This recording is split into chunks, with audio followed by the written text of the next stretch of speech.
मेरे प्यारे देशवासियों, नमस्कार।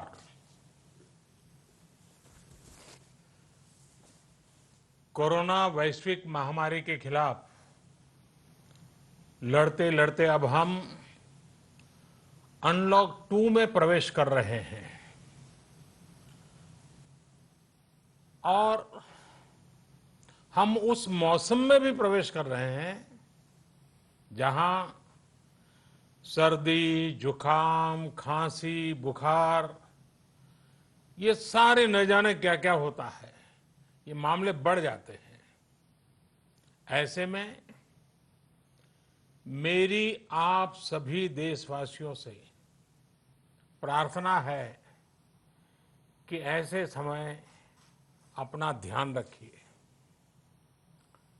साथियों, ये बात सही है कि अगर कोरोना से होने वाली मृत्यु दर को देखें तो दुनिया के अनेक देशों की तुलना में भारत संभली हुई स्थिति में है। समय पर किए गए लॉकडाउन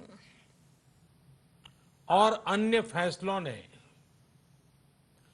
भारत में लाखों लोगों का जीवन बचाया है, लेकिन हम ये भी देख रहे हैं कि जब से देश में अनलॉक 1 हुआ है,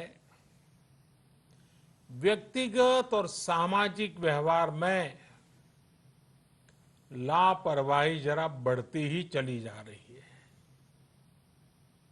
पहले हम मास्क को लेकर, 2 गज की दूरी को लेकर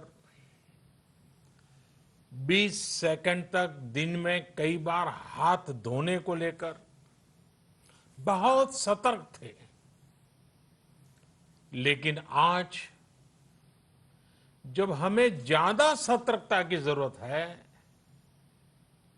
तो लापरवाही बढ़ना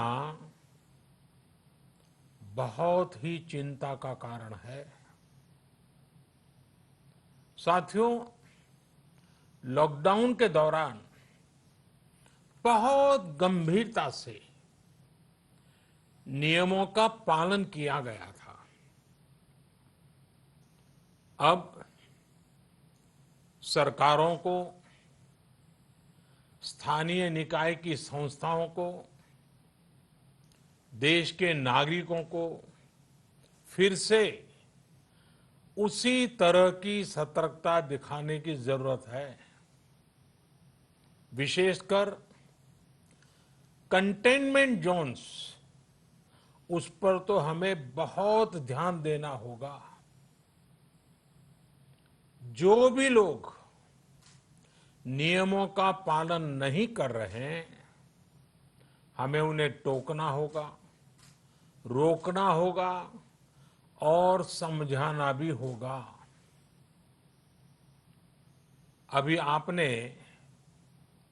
खबरों में देखा होगा, एक देश के प्रधानमंत्री पर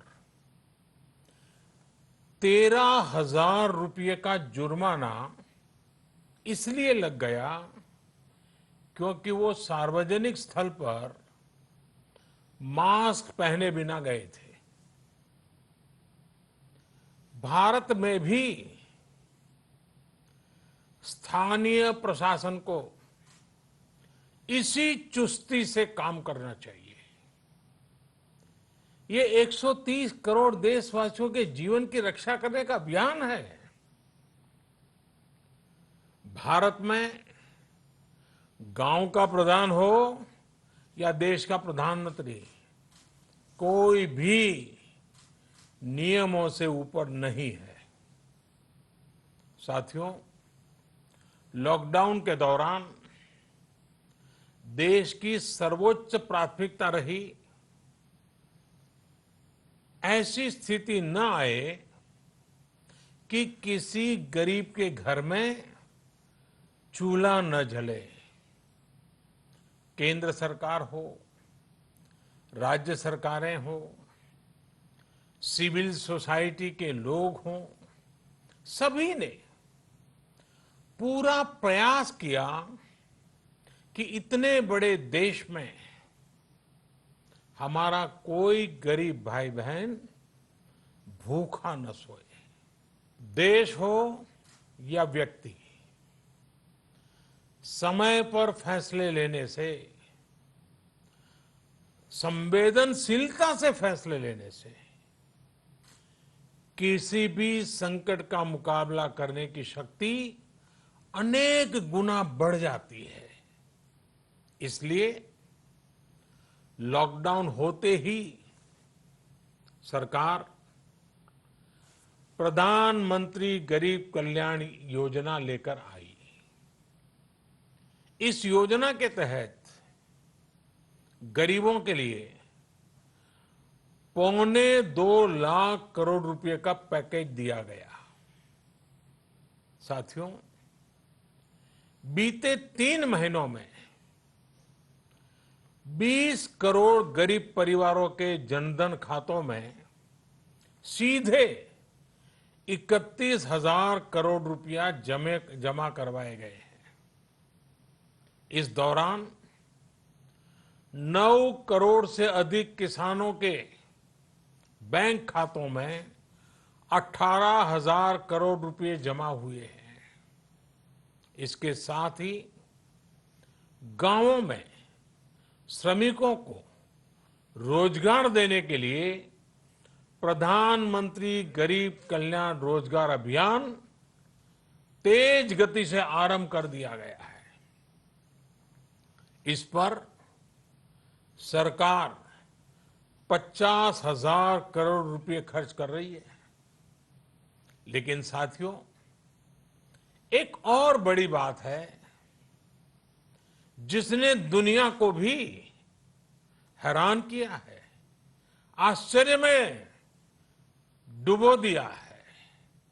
वो ये कि कोरोना से लड़ते हुए भारत में 80 करोड़ से ज्यादा लोगों को 3 महीने का राशन, यानी परिवार के हर सदस्य को 5 किलो गेहूं या चावल मुफ्त दिया गया। इसके अतिरिक्त प्रति परिवार हर महीने 1 किलो दाल भी मुफ्त दी गई। यानी एक तरह से देखें तो अमेरिका की कुल जनसंख्या से 2.5 गुना अधिक लोगों को, ब्रिटेन की जनसंख्या से 12 गुना अधिक लोगों को और यूरोपियन यूनियन की आबादी से लगभग 2 गुने से ज्यादा लोगों को हमारी सरकार ने मुफ्त अनाज दिया है। साथियों, आज मैं इसी से जुड़ी एक महत्वपूर्ण घोषणा करने जा रहा हूं। साथियों, हमारे यहां वर्षा ऋतु के दौरान और उसके बाद मुख्य तौर पर कृषि क्षेत्र में, एग्रीकल्चर सेक्टर में ही ज्यादा काम होता है। अन्य दूसरे सेक्टरों में थोड़ी सुस्ती रहती है। जुलाई से धीरे धीरे त्योहारों का भी माहौल बनने लगता है। अब आप देखिए, अभी 5 जुलाई को गुरु पूर्णिमा है, फिर सावन शुरू हो रहा है, फिर 15 अगस्त आएगी, रक्षाबंधन आएगा, कृष्ण जन्माष्टमी आएगी, गणेश चतुर्थी आएगी, ओणम होगा और आगे जाएं तो काटी बिहू है, नवरात्रि है, दुर्गा पूजा है, दशहरा है, दीपावली है, छठी मैया की पूजा है। त्योहारों का ये समय जरूरतें भी बढ़ाता है, खर्च भी बढ़ाता है।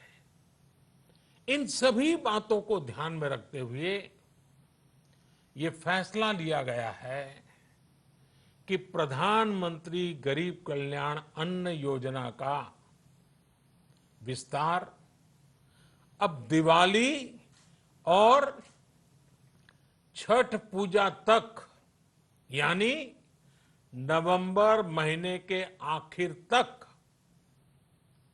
कर दिया जाएगा।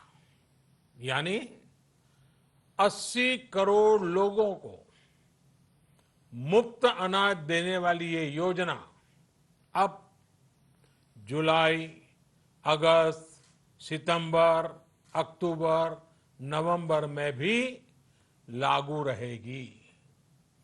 सरकार द्वारा इन 5 महीनों के लिए 80 करोड़ से ज्यादा गरीब भाई बहनों को हर महीने परिवार के हर सदस्य को 5 किलो गेहूं या 5 किलो चावल मुफ्त मुहैया कराया जाएगा। और साथ ही प्रत्येक परिवार को हर महीने 1 किलो चना भी मुफ्त दिया जाएगा। साथियों, प्रधानमंत्री गरीब कल्याण अन्न योजना के इस विस्तार में 90,000 करोड़ रुपए से ज्यादा खर्च होंगे। और अगर इसमें पिछले 3 महीने का खर्च भी जोड़ दें तो ये करीब करीब 1.5 लाख करोड़ रुपया हो जाता है। अब पूरे भारत के लिए हमने एक सपना देखा है। कई राज्यों ने तो बहुत अच्छा काम भी किया है। बाकी राज्यों पर भी हम आग्रह कर रहे हैं कि इसको काम को आगे बढ़ाएं। और काम क्या है? अब पूरे भारत के लिए एक राशन कार्ड की व्यवस्था भी हो रही है। यानी एक राष्ट्र एक ration card, one nation one ration card. इसका सबसे बड़ा लाभ उन गरीब साथियों को मिलेगा जो रोजगार या दूसरी आवश्यकताओं के लिए अपना गांव छोड़ करके कहीं और जाते हैं, किसी और राज्य में जाते हैं। साथियों, आज गरीब को, जरूरतमंद को सरकार अगर मुफ्त अनाज दे पा रही है तो इसका श्रेय प्रमुख रूप से 2 वर्गों को जाता है। पहला, हमारे देश के मेहनती किसान, हमारे अन्नदाता। और दूसरा, हमारे देश के ईमानदार टैक्स पेयर। आपका परिश्रम, आपका समर्पण ही जिसकी वजह से देश ये मदद कर पा रहा है। आपने देश का अन्न भंडार भरा है, इसलिए आज गरीब का, श्रमिक का चूल्हा जल रहा है। आपने ईमानदारी से टैक्स भरा है, अपना दायित्व निभाया है, इसलिए आज देश का गरीब इतने बड़े संकट से मुकाबला कर पा रहा है। मैं आज हर गरीब के साथ ही देश के हर किसान, हर टैक्स पेयर का हृदय से बहुत बहुत अभिनंदन करता हूं, उन्हें नमन करता हूं। साथियों, आने वाले समय में हम अपने प्रयासों को और तेज करेंगे। हम गरीब, पीड़ित, शोषित, वंचित हर किसी को सशक्त करने के लिए निरंतर काम करेंगे। हम सारी एहतियात बरतते हुए इकोनॉमिक एक्टिविटीज को और आगे बढ़ाएंगे। हम आत्मनिर्भर भारत के लिए दिन रात एक करेंगे। हम सब लोकल के लिए वोकल होंगे। इसी संकल्प के साथ हम 130 करोड़ देशवासियों को मिलजुल करके संकल्प के साथ काम भी करना है, आगे भी बढ़ना है। फिर से एक बार मैं आप सबसे प्रार्थना करता हूं, आपके लिए भी प्रार्थना करता हूं, आपसे आग्रह भी करता हूं, आप सभी स्वस्थ रहिए, 2 गज की दूरी का पालन करते रहिए, गमछा, फेस कवर, मास्क ये हमेशा उपयोग कीजिए, कोई लापरवाही मत बरतिए।